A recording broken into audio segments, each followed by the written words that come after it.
দেশের দরিদ্র ও নিম্ন মধ্যবিত্ত পরিবারগুলোর জন্য সামাজিক সুরক্ষা নিশ্চিত করতে নতুন উদ্যোগ হিসেবে আসছে ফ্যামিলি কার্ড কর্মসূচি। অর্থনৈতিক চাপ ও মুদ্রাস্ফীতির এই সময়ে সাধারণ মানুষের আর্থিক সক্ষমতা বাড়াতে এই বিশেষ কার্ডের পরিকল্পনা করেছে নতুন সরকার।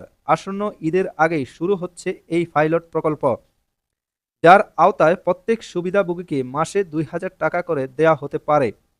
এতে ৫০ লাখ সুবিধাভোগীর জন্য বছরে সরকার গুনতে হবে ১২,০০০ কোটি টাকা।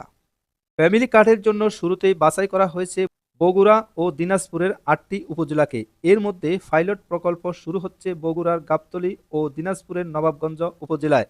এক্ষেত্রে হতদরিদ্র ও দরিদ্র পরিবারের সদস্যরা অগ্রাধিকার ভিত্তিতে ফ্যামিলি কার্ড পাবেন বলে জানিয়েছেন সমাজ কল্যাণ মন্ত্রী AZM জাহিদ হোসেন।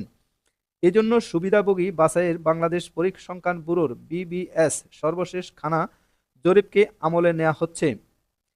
ফ্যামিলি কার্ডের সুবিধা ও লক্ষ্য: এই কার্ডের মাধ্যমে নির্বাচিত পরিবারগুলোকে সরাসরি নগদ অর্থ সহায়তা দেয়া হবে। সরকারের পরিকল্পনা অনুযায়ী সহায়তা এই অর্থ পরিবারের নারী সদস্য বা গৃহকর্ত্রীর হাতে পৌঁছে দেওয়া হবে, যা নারীর ক্ষমতায়নে ভূমিকা রাখবে।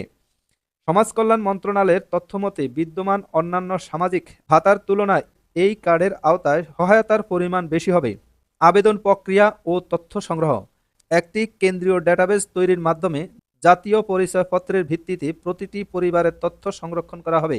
এর ফলে সহায়তা বিতরণে অনিয়ম ও মধ্যস্থতা কমবে। প্রাথমিকভাবে দেশের নির্দিষ্ট কিছু এলাকায় পাইলট প্রকল্প হিসাবে এই কার্যক্রম শুরু হবে। পরবর্তীতে স্থানীয় প্রশাসন ও জনপ্রতিনিধিদের মাধ্যমে উপকারভোগীদের তালিকা তৈরি করে সারা দেশে এটি সম্প্রসারণ করা হবে। আবেদন করতে যা লাগবে: যদিও আবেদনের প্রক্রিয়া এখনও পূর্ণাঙ্গভাবে শুরু হয়নি, তবে প্রাথমিক প্রস্তুতি হিসাবে নিচের কাগজগুলো সংগ্রহ রাখতে হবে। ১. আবেদনকারীর জাতীয় পরিচয়পত্র NID, পাসপোর্ট সাইজের রঙিন ছবি, একটি সচল মোবাইল নাম্বার। আবেদন কোথায় করবেন? পাইলট প্রকল্প শেষে ইউনিয়ন পরিষদ, পৌরসভা বা কাউন্সিলর কার্যালয় থেকে সরাসরি আবেদন ফরম সংগ্রহ করা যাবে।